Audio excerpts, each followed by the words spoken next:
আজিৰ ৰচনাৰ বিষয় হৈছে অসমৰ নিবনুৱা সমস্যা। ভূমিকা: সাম্প্ৰতিক কালত অসমত নিবনুৱা সমস্যাই ভয়াৱহ ৰূপ ধাৰণ কৰিছে। ৰাজ্যৰ তৰুণ শক্তিৰ কৰ্মশক্তিৰ কৰ্মহীনতাই জাতিটোৰ প্ৰাণশক্তি তিল তিলকৈ অন্তসাৰ শূন্য কৰি পেলাইছে। নৈৰাজ্যৰ ফলত যুৱশক্তিৰ অপচয় আৰু অৱনতি ঘটিছে। তাৰেই প্ৰকাশ ঘটিছে জীৱনৰ উশৃংখল আৰু অনুচিত আচৰণত। জীৱন যাত্ৰাৰ অথবা দায়িত্বপূৰ্ণ কামত অযোগ্যতা প্ৰদৰ্শনত। অসমত নিবনুৱা সমস্যাই এদিনতে গা কৰি উঠা নাই। দীৰ্ঘদিন ধৰি এই সমস্যাই জাতিৰ প্ৰাণশক্তি তীব্ৰভাৱে শোষিত আৰু নিঃশেষ কৰি আনিছে। অসম ইংৰাজৰ হাতলৈ যোৱাৰে পৰা ক্ৰমে স্থানীয় হস্তশিল্প আৰু কুটীৰ শিল্পবোৰ যন্ত্ৰশক্তিৰ প্ৰতিযোগিতাত তিষ্ঠি থাকিব নোৱাৰি নিঃশেষ হ'বলৈ ধৰে।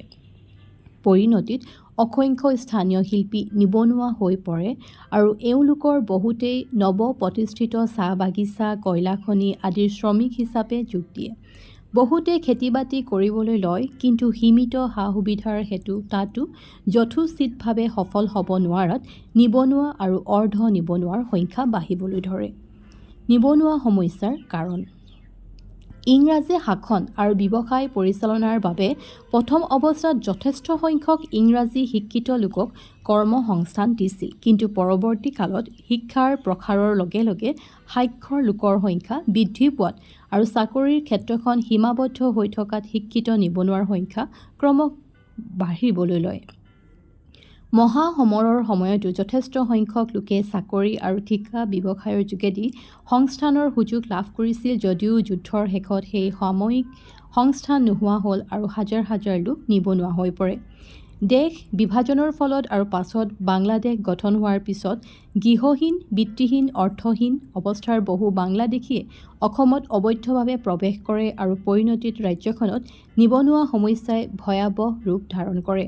সমান্তৰালভাৱে ৰাজ্যখনৰ কল-কাৰখানা, হাট-বজাৰ, সৰু-ডাঙৰ ব্যৱসায়, চৰকাৰী চাকৰি সকলোতে অসমৰ বাহিৰৰ বহু লোকক নিযুক্তি দিয়া হয় আৰু ফলত থলুৱা নিবনুৱাসকলৰ সংস্থানৰ ক্ষেত্ৰখনো সংকুচিত হৈ পৰে।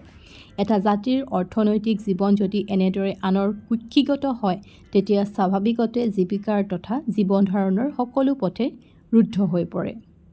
সমাধানৰ পথ: বৰ্তমান অসমত নিবনুৱাৰ সংখ্যা ৪০ লাখৰো অধিক। ৰাজ্যখনৰ পৰিকল্পনা বিশেষজ্ঞ সকলো এই নিবনুৱা সমস্যাৰ গুৰুত্ব উপলব্ধি কৰি চিন্তিত হৈ পৰিছে। ৰাজ্যখনৰ এই গুৰুত্বপূৰ্ণ নিবনুৱা সমস্যা সমাধানৰ বাবে সংশ্লিষ্ট সকলোৱে দীৰ্ঘম্যাদী আৰু হ্ৰস্বম্যাদী পৰিকল্পনা যুগুত কৰা আৱশ্যক।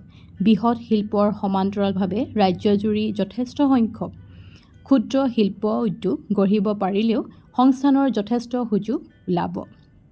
কৃষি আৰু ক্ষুদ্ৰ শিল্পৰ উন্নতিৰ বাবে সমবায় আৰু বেংকসমূহে সহজ সুতত ঋণ দিয়াৰ ব্যৱস্থা কৰিব লাগে। উপযুক্তভাৱে শিক্ষিত আৰু অভিজ্ঞতাসম্পন্ন লোকসকলকহে নিবনুৱা সমস্যা দূৰীকৰণৰ দায়িত্ব গ্ৰহণ কৰিব পাৰে।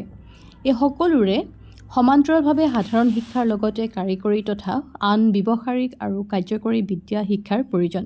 শিক্ষিত নিবনুৱাসকলক চাকৰিৰ মোহ ত্যাগ কৰি শিল্প তথা ব্যৱসায়-বাণিজ্যৰ শিক্ষা লাভ কৰি স্বাধীন ব্যৱসায়ৰ প্ৰতি আকৰ্ষিত কৰিব পাৰিলে সুফল পোৱা যাব বুলি আশা কৰিব পাৰি।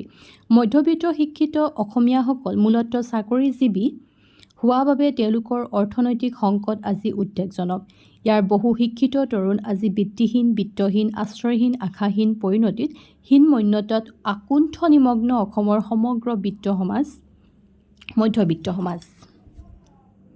এটা কথাত কোনো সন্দেহ নাই যে বিদ্যাৰ নিজস্ব মূল্য আৰু মৰ্যাদা আছে, কিন্তু বিদ্যাৰ লগত জীৱিকাৰ সম্পৰ্কও অনস্বীকাৰ্য।